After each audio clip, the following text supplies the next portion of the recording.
Well, welcome to Hamilton County TV Sports Coaches Show. I have Scott McClelland, the head basketball coach at Noblesville Millers. Hey, Coach, got a pretty good start going here, 4-1. Yeah, I mean, we're obviously very pleased with the last weekend. To go over to Carmel and win, play like we did. I thought in the second half we really played well. We did a nice job of sharing the ball, and we're able to get out and transition a little bit and get some stops. And responded Saturday night over a very good Addicts team. So good weekend, 4-1. We kind of feel like in the second half of the Fishers game we did some things to kind of hurt ourselves. I think for the most part we're in a pretty good spot. We still got to continue to improve, but clean up some of our defensive rebounding, unforced turnovers. I think those are probably the two biggest things that I see. But we've got a really tough opponent Friday night, and a very, very good well-coached Westfield team. Absolutely. Coach, one of the things about it, by losing to Fishers on December 1st, it's not as bad as it could be towards the end or come sectional time. So, there's a lot of times you can learn from your losses. Yeah, I think that's the biggest thing, and I think we learned a lot from the Fishers loss, and we were able to kind of let that get us back started in practice and got more competitive and really focused on us last Monday and Tuesday, and then kind of led into the weekend with Carmel and Addicts. But you do. You learn a lot from a loss, or you can. The question sometimes is, do you? And I think our guys did, and that's a real credit to them. We're just right now, here we are, just trying to continue to get better and improve, and then, like I said, clean up us, defensive rebounding, unforced turnovers, probably even some transition defense. It's still early December, so.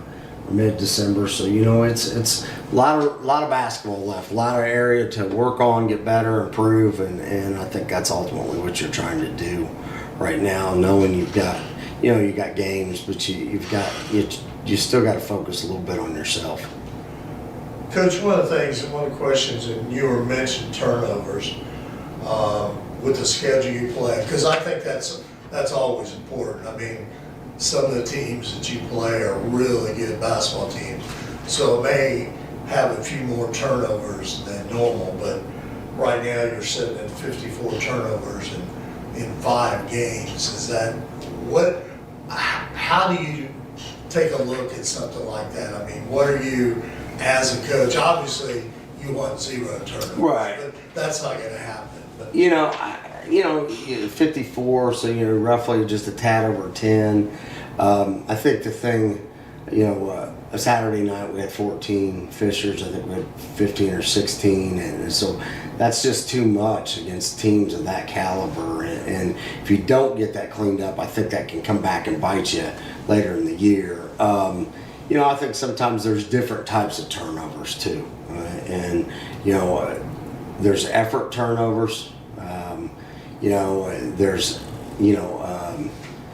There's turnovers where you just don't make the right decisions or kind of get you in bad spots, and then I think there's turnovers too that can really, the ones you really want to try to eliminate are the ones that lead to baskets for the other team. And I even joked against Addicts. I said, if we're going to turn it over, throw it up in the 10th row. And that way there's no pick sixes, and there at least gives us a chance to set our defense and things like that. But ultimately in a perfect world, like you just said, you don't want any. That's not probably real realistic, but I think for us, if we're going to continue to get better and improve, if we could stay under 8, I'd be real happy with that. Some of it's early season too. Some of it's the opposing team, and like I said, you have different types, and so just cleaning that up. That's just a big area of emphasis right now for us. Well, Coach, it's actually, we join now in the end of the year, which is almost here.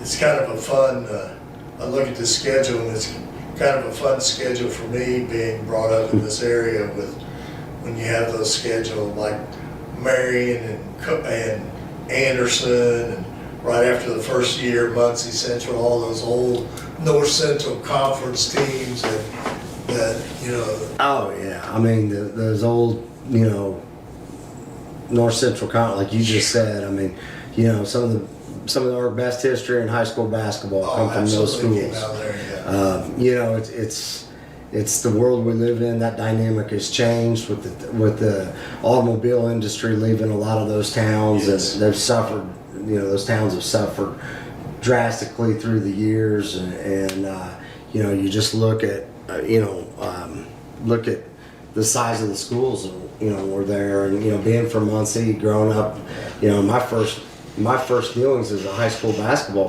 fan, 6, 7, 8 years old. My dad used to take me to the field house. Yeah. We'd watch the Bearcats on Friday, and a lot of times on Saturday we'd either watch Muncie North or Muncie South. So, you know, growing up in that and seeing that, and I mean, I saw Marion play Newcastle with Blackman and Alford. I was probably, I think, 10. You know, I mean, so those are some of my fondest memories of as a young kid.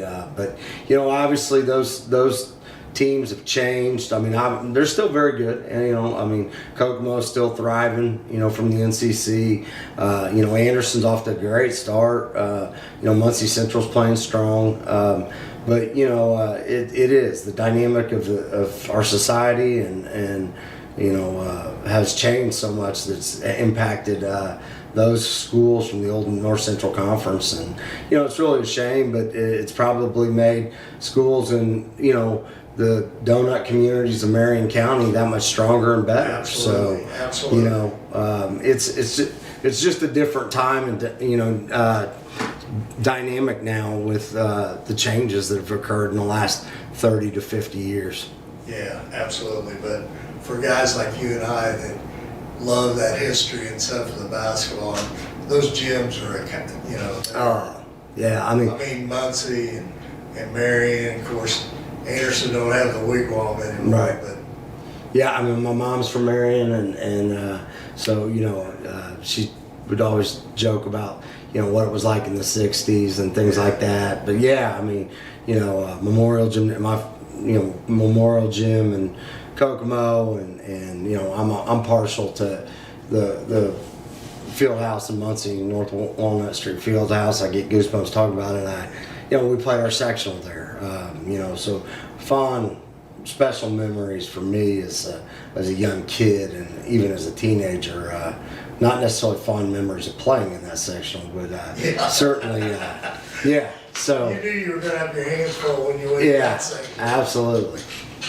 Well, let's talk a little bit, because like you said, the game you got this weekend with an outstanding Westfield team and well coached, but it looks like, you know, when we talked last time, you were talking about how this group is really playing together like a team, and different things like that. And I know that, you know, we kind of figured that Hunter Walston was going to get points, and Aaron Fine were going to get those points, but the people like TJ Davison and Smith, I mean, they've done a great job defensively and playing hard-nosed basketball. Yeah, I mean, I thought Will was outstanding this weekend, and you know, I think he had 8 points Friday night, but I thought he played better Saturday. And you know, he just provided energy, provided great defense. He played smart, and he thrived in his role. And you know, that only can lead us to winning. You know, Justin Curry hit some shots Friday night in the second half, which was good to see. You know, I think TJ's been really instrumental. You know, he's hitting shots, but he's not taking a lot. But he's been very solid on the defensive side of the ball. You know, so you know, I think one of the other luxuries we've got right now is we've got some depth, and you know, it really allows us our practices to be very competitive, good, you know, but it also, you know, it gives us, we've got some interchangeable pieces and parts, so you know, we can kind of play a couple different ways. You know, as a coach, sometimes it makes it a little difficult because you can't always play everybody, but you know, our guys have done a really good job of handling that so far, and you know, we're going to need everybody. I mean, we really are, and I know that's coach speak, but I mean, we're going to need everybody. I think Baron Walker has provided a great spark off the bench for us as well, from a guard wing position, and you know, we're just we're getting contributions in a variety of different ways. You know, so that's obviously encouraging and a good thing to see.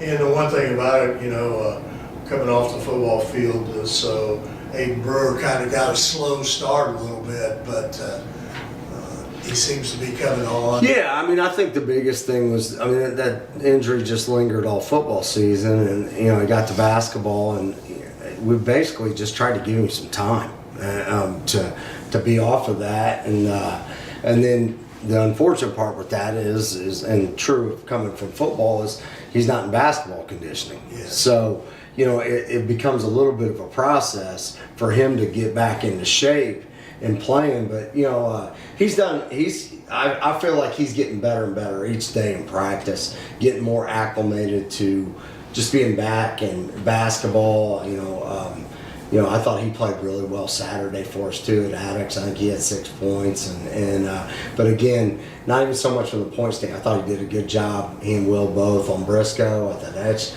gave us some good minutes on him, and you know, I just think AB is going to get more and more comfortable as the season progresses, and the better shape he gets into, you know, and just having some time off from giving that toe a rest. You know, the one thing about it is that I think you and I both know that he's going to come on, because he came last year. I mean, you know, coming off the football field, you got a little bit of slow start, but man, he was a big part of us winning the sectional last year, the job he did. No question. Yeah, and no question. I mean, I thought he did a great job for the most part on Romac last year in the semifinals, and did a tremendous, outstanding job on in the Zionsville game. And you know, it's an interesting piece, because I think he does such a good job at defending ball screens, and I don't know that I've had many kids that I think really try to make an attempt to block out every time. That's not to say he does, yes, but I feel like he really tries. You know, where a lot of kids, or a lot of guys sometimes just kind of look, or maybe even just go try to get the ball, and that's okay at times. But I just feel like, you know, AB does a really good job with that, and you know, he's going to continue to get better and more comfortable, and just get acclimated in his role. And I think that's the biggest thing right now, is we got guys thriving in their role, and their role isn't necessarily to have to score or you know, even get assists, or just be solid and do well, and we've had several guys do that. You know, and the one good thing too, and you talked about this at the last meeting, is you got so many dang good ball players. I mean, you don't miss much when you have to take some, you know, somebody needs a rest and stuff like that. It's a little bit easier if you know that you don't have to play every minute of every game, because I think right. Take your spot. Yeah, it is. It has been, and I felt like we had 11 or 12 different guys this year that going into this season I thought could all be in a rotation. That didn't mean that all of them would have equal minutes or anything like that. You know, it sometimes becomes a little difficult as coaches, because you're trying to get these guys playing time, and but you know, I think the thing you just it does, and it allows your practices to be better and competitive, and you know, we've got a luxury right now that, you know, I think we're playing about 9 guys, and I think if we can figure out not even a definite rotation, but just a rotation where we're comfortable, and kind of like, okay, we know at, you know, this that we can insert this kid at this time, and some of that's part of just the growing pains of the early part of the season, but it's certainly a nice luxury to have when you've got, I think, 11, 12 different guys I think could all contribute, but certainly right now we're playing as many as 9, and that's it makes it really good for your practices, because guys know, hey, if I'm not, I'm gonna get beat out. So, but yeah, so that's been a real nice luxury for us here in this early part of the season. Offensively, when looking at Westfield, I mean, we knew pretty well going in the season that Trey Buchanan, the seniors, going to lead the way here, and he can shoot the threes with the best of them. Very good player. I mean, absolutely, very solid. I mean, he is, and maybe I think the thing that it just has such a quick release on his shot. Yeah, and he's got range, 24, 25 feet, and I don't feel like any look is a bad look for him, and so we've got to really do that. They run some nice stuff, bringing him off different types of screens and things like that, so obviously I think everything starts there, but they've got the Book kid who's been a nice, well, that's a nice addition. 6'8". Yeah, and but I like some of their role guys. I mean, the one I was looking at that kind of didn't surprise me, but Will Harvey, the junior, I mean, he's on the threes, he's 12 out of 20s. He's hitting 60% from three. I know it's early in the season, but man, when you have a guy like him and Buchanan both out there on that floor, man, you can't. Well, I feel can't leave them alone. No, I mean, and I'm still doing numbers. I'll say numbers, because I'll butcher their names. But 10, 12, 22, all. We just can't allow them to play horse. I mean, so you can't get so consumed with you're just focusing on Book and Buchanan, because those other 3 guys have all shown that they can hit the basket. Yes. I think Farrell's a terrific athlete. I think he's a good defender. I think the 33 kid, his name escapes me right now, but he's provided.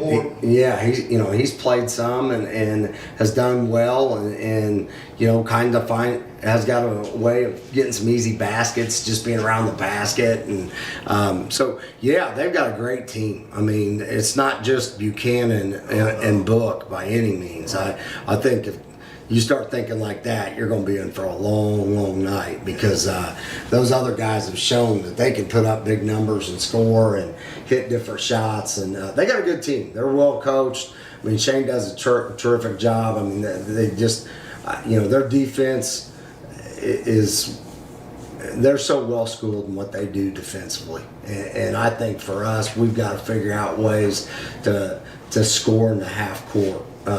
Because of the way that they guard and kind of the way they stay in their shell or their shield, so to speak. But we feel like, we're working on some things that I think that maybe we can expose that, or hopefully we'll expose that. But, it'll be a good game. It'll be a great atmosphere. They're off to... This gym will be rocking. They're off to a great start. They're 5-0. They like I said, it's not just Buchanan and Book by any means. Absolutely. Why those 2 are certainly very, very good. There are other pieces make them dangerous. So it should be a fun night, and good basketball environment, and hopefully we can continue to play like we did this past weekend, and see if we can get another win on Friday night. Yeah, and then when you come back, you after that Westfield game, you come back really quick on Tuesday night. Yeah, you have to go to Marion. Don't know a lot about them. It's kind of the farthest thing from my mind. I think the Townsend kid from last year is very, very, very talented. Be a tough matchup. But you look at their scores. They've had a couple nice wins. They've had some games where they've been close in. And then we got to go to Anderson, you know, at the end of next week. Tough place to play at. Anderson's off to a good start. They didn't play last weekend. But you know, and that's the end of finals. I always think that that's tricky as a coach, you know, because the kids are, you know, trying to finish up with their schoolwork and their first semester, and there's all the anticipation of the holidays, and you know, so you know, that's just that'll be a tough challenge for us too. But obviously, right now, all in my mind, all things for us is about us right now, and then Westfield. Yeah.